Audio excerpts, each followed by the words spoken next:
Hola, soy René Marmiao, el Grillo. Este es mi canal en YouTube y hoy vamos a hablar de la igualdad.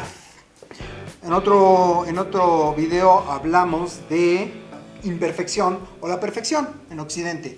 Hoy vamos a hablar de la igualdad en Occidente. Esto es muy interesante porque la igualdad que nosotros tenemos en Occidente proviene, como muchísimas cosas, de los textos sagrados. Y los textos sagrados, ¿cómo llegó toda esta idea hasta acá? Yo, bueno, tengo la Biblia, he leído un poco de la Biblia y me fui a España a hacer un diplomado en Derechos Humanos en Salamanca. Estuve por allá un tiempo, estuve estudiando, me pareció, tuve maestros formidables y ellos pues nos enseñaron esto, ¿no? Que se comparte ahora estas ideas. Yo no encontraba la relación entre religión y derecho. Por ahí también hay un video que manejamos que se llama Dios y Estado. O sea, ¿qué relación tiene Dios con el Estado? Y hacemos el análisis en este video y están profundamente relacionadas. Aunque digamos que tenemos un Estado laico y todo esto, bueno, nuestros antecedentes son estos.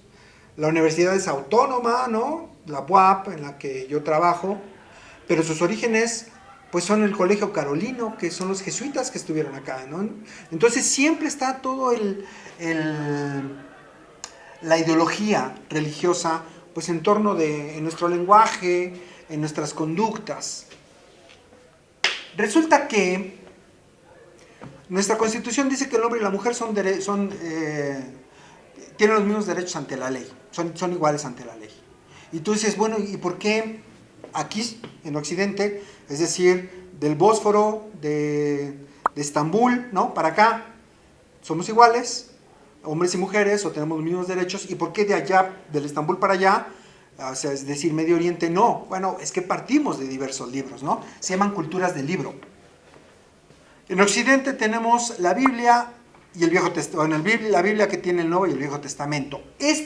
Occidente tiene una idea compartida, producto de sus mismos dogmas en todo Occidente, esto de esta parte del mundo, ¿no? Y en Medio Oriente, lo que es el Corán, produce también toda la ideología en estos países, ¿no? Y ya en Oriente, que ya no me meto mucho, pues son las enseñanzas de Buda, que también tienen sus consecuencias en estas sociedades. Estas culturas de los tres grandes libros son lo que nos diferencian unos de otros. Y en nuestro libro, el hombre y la mujer son iguales ante la ley por nada más y nada menos, nos explicaba un maestro en España, por las cartas de San Pablo. Es decir, las cartas de San Pablo, en las cartas a los Gálatas 3:21, San Pablo les dice esta pequeña idea. Pues por la fe en Cristo Jesús todos ustedes son hijos de Dios. Y por el bautismo han venido a estar unidos con Cristo y se encuentran revestidos en Él. Ya no importa el ser judío o griego, esclavo o libre, hombre o mujer. Porque unidos a Cristo Jesús, todos ustedes son uno solo. Y al ser uno solo, todos somos iguales. Ricos, pobres, mujeres, hombres. Esta idea central, nos decían los maestros en España, es lo que va a producir la igualdad, que va a repercutir precisamente en la Declaración del Hombre y del Ciudadano, en París, la declaración de ahorita me acuerdo, 1789, la Comuna hace sus declaraciones precisamente para delimitar, ¿no?, a la monarquía absoluta y marcar una serie de derechos para el ciudadano común. Ya después vienen estos textos, la Declaración de los Derechos del Hombre y del Ciudadano, se cree que son franceses, pero fíjense que no. Los derechos humanos son de origen norteamericano. Son por ahí tengo este libro, se los voy a traer, se los voy a compartir. Ese libro, me parece que es Virginia, la colonia, que hace su declaración. Y ustedes leen esta declaración y leen los derechos humanos, los derechos del hombre y del ciudadano, y se los fusilan, nada más que estos tienen 12, 14 años con anterioridad. Son norteamericanos. Y tiene mucho que ver porque ingleses y franceses en ese momento, pues Estados Unidos precisamente se funda huyendo, ¿no?, de las monarquías absolutas, se vuelve una serie de colonias libres, independientes, que después es una república, retomando todas las ideas francesas del Rousseau, Montesquieu, en fin.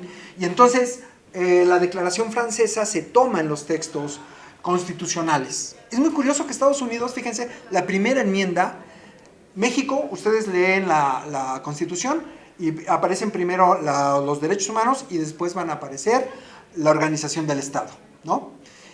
Por eso se divide básicamente en la parte orgánica y la parte dogmática. La parte dogmática son los derechos humanos. Y en México no. A ver, dije que en Estados Unidos, en México se leen los derechos humanos y la parte orgánica del Estado. Y en Estados Unidos al revés. Está toda la parte orgánica del Estado y después están los derechos humanos hasta el final. Y yo le preguntaba a un maestro aquí en la maestría en la UNAM cuando le dice, oiga maestro, ¿y esto por qué? Pues resulta que la primera enmienda de la Constitución de los Estados Unidos fue agregar los derechos humanos. Y ya cuando México retoma el modelo constitucional, pues lo pone al principio, ¿no? Lo ordena de esta forma. Bueno, a lo que voy, la igualdad entre hombres y mujeres tiene que ver precisamente con una igualdad religiosa. Esta igualdad religiosa surge precisamente de la visión de Pablo, que en otras culturas no se da. En Medio Oriente, por ejemplo, yo leí el Corán. El Corán, que es el libro sagrado de Medio Oriente, que empieza con Turquía hacia allá, señala que un hombre puede tener hasta 4 mujeres, que un testimonio de un hombre ante el juez equivale al de 2 de mujeres, y entonces hay una discriminación que desde aquí lo vemos así como de manera muy agresiva, ¿no?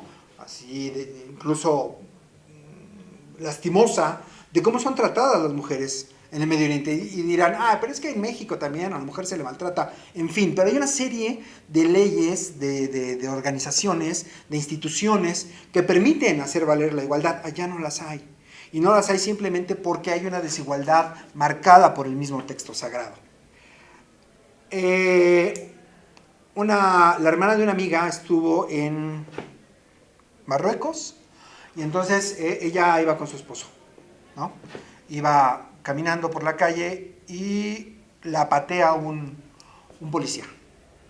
Y entonces en el medio inglés que pudieron hablar, le dice el policía que la mujer no puede caminar junto al hombre, que debe de ir atrás del hombre. Un policía. Lo que pasa es que la hermana de mi amiga es muy morena y su esposo muy, muy blanco. Entonces ellos pensaban que la amiga era de esta región.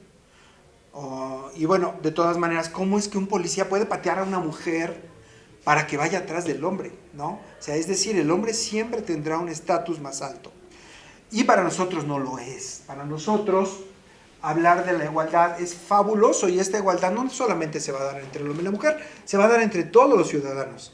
Es decir, si somos iguales, tú y yo, tú me puedes gobernar y yo te puedo gobernar. Es decir, no podemos caer en ninguna monarquía porque somos iguales.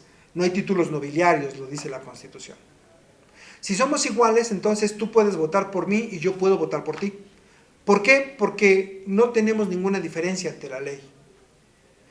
Y esto es muy importante para nosotros en Occidente, porque en donde quiera que se paren, yo he tenido la oportunidad de viajar, he estado en Inglaterra, en Portugal, en España, y la gente se maneja igual, ¿no? La gente, tenemos más o menos la misma organización política, tenemos los mismos tratos entre hombres y mujeres, tenemos el mismo concepto religioso. Algo muy interesante en el diseño de las ciudades es cuando España, a través de las leyes de India, funda las ciudades. El Zócalo, la iglesia y la presidencia, o el cabildo enfrente, ¿no?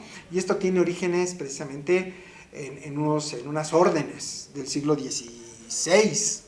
Es por eso que en toda Latinoamérica se encontramos las construcciones, pero ustedes van a Europa o a Estados Unidos, algunos lugares no lo hay. Pero esto lo podemos explicar después. Entonces somos muy parecidos los occidentales en este sentido, en mantener siempre esta igualdad. Y esto también va a penetrar, por supuesto, en el matrimonio monogámico. Es decir, ¿por qué en Occidente tenemos un matrimonio monogámico, un solo hombre y una mujer, y en Medio Oriente pueden tener hasta 4 mujeres? Bueno, es que también está acá, ¿no? Esto lo dice también San Pablo en la carta a los Corintios 7:1. Dice, ahora paso a contestar las preguntas que ustedes me hicieron en su carta. Bueno, sería que el hombre no se casara. Es que necesito lentes. Pero a causa de la inmoralidad sexual, cada uno debe tener su propia esposa y cada mujer su propio esposo. Monogamia. Y por ahí en el Génesis, gracias, Isaí, en el libro de Génesis lo vi cuando dice, no, pero es que estos son de lejos. Dice Génesis 2. Por eso el hombre deja a su padre y a su madre para unirse a su esposa, no dice sus esposas, y los dos llegan a ser como una sola persona. Matrimonio monogámico. Esto va a pasar en nuestros textos jurídicos y en Occidente, por lo tanto, cuando hablemos de matrimonio vamos a hablar de un contrato entre dos personas. Ahora con los derechos, con la diversidad, la aceptación de la diversidad sexual y los criterios ya de la Corte aquí en México, resulta que los matrimonios ya no son entre un solo hombre y una sola mujer, porque así estaban en las codificaciones hasta hace, no sé, 20, 30 años, ¿no? A partir de criterios nuevos y de las luchas, ¿no? Por la diversidad sexual y el reconocimiento legal y todo esto, ahora el matrimonio ya no señala que debe ser un hombre y una mujer. Dice dos personas, una persona con una persona, no entra más los criterios de la Corte.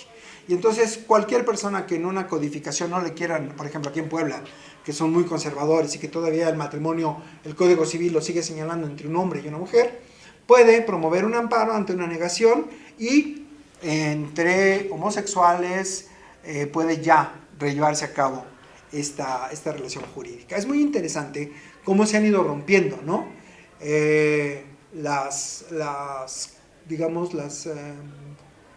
formas ideológicas, ¿no? De generación con generación. Y bueno, pues esto era lo que yo les quería compartir. Me llamó mucho la atención.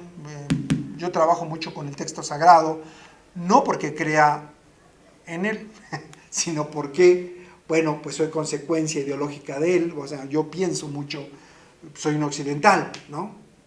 Tengo una lengua romance, tengo palabras de origen griego, latino, influencia con otras culturas, ¿no? Pero, pues básicamente, el mundo que concibo y el que me enseñaron desde pequeño, pues es este, ¿no? Yo creo en un Dios, pero no en un Dios es así como lo señalan los textos, ni siquiera es antropomorfo, es así como una cuestión agnóstica.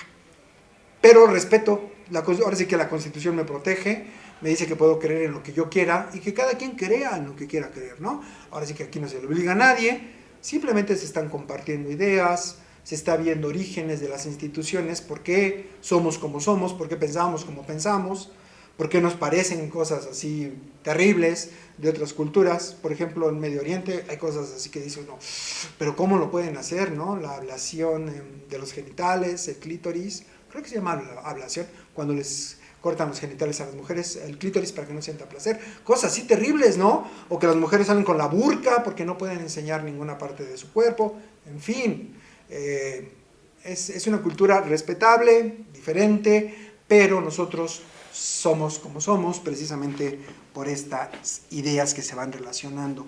Yo los invito a que si les gusta este video lo compartan, o le den like, y que bueno, participen, interactuemos, comenten qué piensan, son ideas. Los espero entonces en la interacción que vamos a tener y búsquenme en mis redes sociales, soy René Marno el Grillo, Facebook, René Marneau, el Grillo, estoy en Facebook, en iVoox, en SoundCloud y ahí me googlean y con mucho gusto compartimos todo este material. Seguimos en contacto. Gracias.